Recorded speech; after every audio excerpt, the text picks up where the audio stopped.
Two great mysteries dominate our lives, love and money. What is love is a question that has been endlessly explored in stories, songs, books, movies, and television. But the same cannot be said about the question, what is money? It's not surprising that monetary theory hasn't inspired any blockbuster movies, but it was not even mentioned at the schools most of us attended. For most of us, the question, where does money come from, brings to mind a picture of the mint printing bills and stamping coins. Money, most of us believe, is created by the government. It's true, but only to a point. Those metal and paper symbols of value we usually think of as money are indeed produced by an agency of the federal government called the Mint.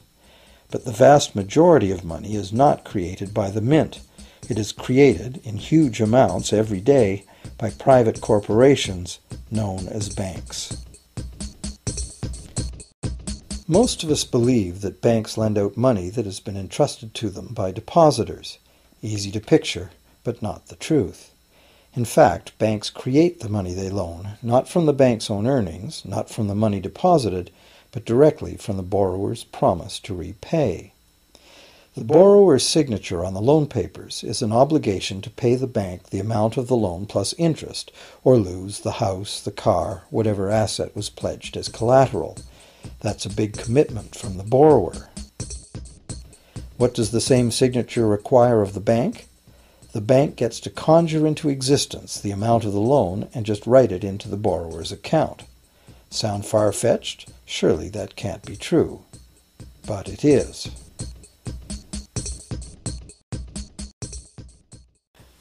To demonstrate how this miracle of modern banking came about, consider this simple story, the goldsmith's tale. Once upon various times, pretty much anything was used as money. It just had to be portable, and enough people had to have faith that it could later be exchanged for things of real value, like food, clothing, and shelter. Shells, cocoa beans, pretty stones, even feathers have been used as money. Gold and silver were attractive, soft, and easy to work with, so some cultures became expert with these metals.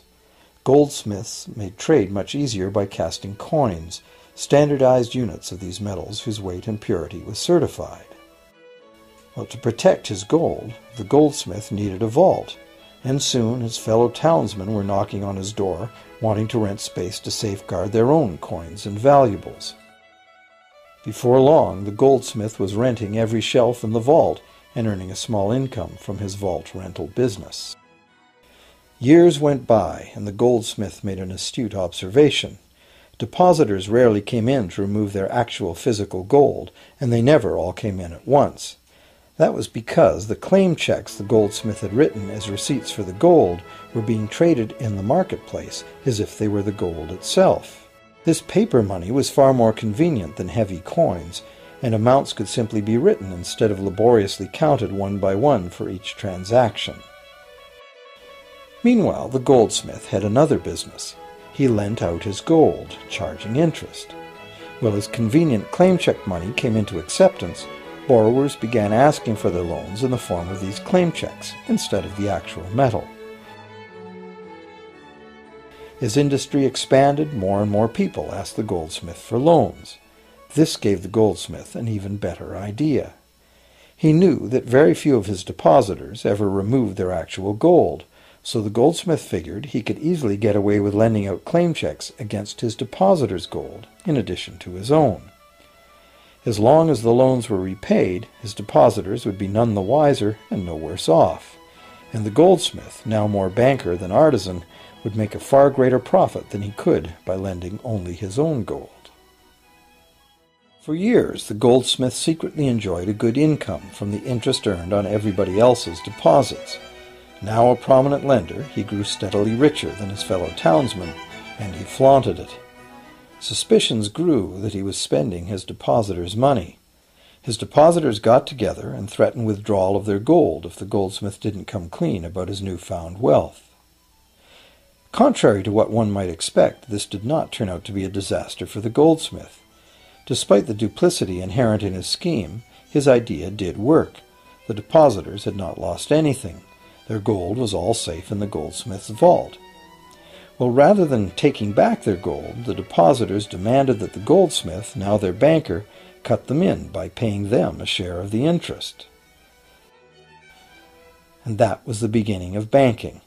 The banker paid a low interest rate on deposits of other people's money that he then loaned out at a higher interest. The difference covered the bank's cost of operation and its profit.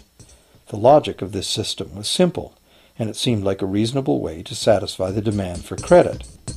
However, this is not the way banking works today. Our goldsmith banker was not content with the income remaining after sharing the interest earnings with his depositors, and the demand for credit was growing fast as Europeans spread out across the world. But his loans were limited by the amount of gold his depositors had in his vault. That's when he got an even bolder idea. Since no one but himself knew what was actually in his vaults, he could lend out claim checks on gold that wasn't even there. As long as all the claim check holders didn't come to the vault at the same time and demand real gold, how would anyone find out? This new scheme worked very well, and the banker became enormously wealthy on the interest paid on gold that did not exist. The idea that the banker would just create money out of nothing was too outrageous to believe, so for a long time the thought did not occur to people. But the power to just invent money went to the banker's head, as you can well imagine.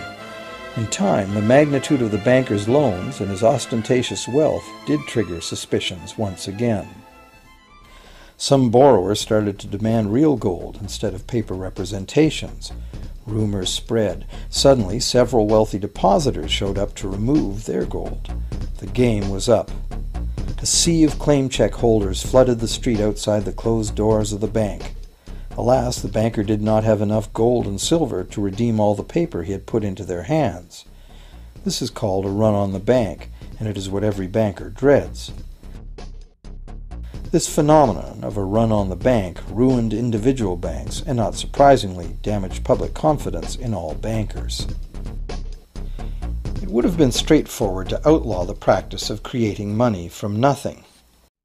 But the large volumes of credit the bankers were offering had become essential to the success of European commercial expansion, so instead the practice was legalized and regulated.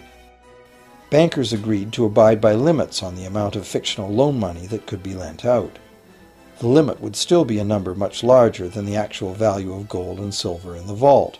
Quite often the ratio was 9 fictional dollars to 1 actual dollar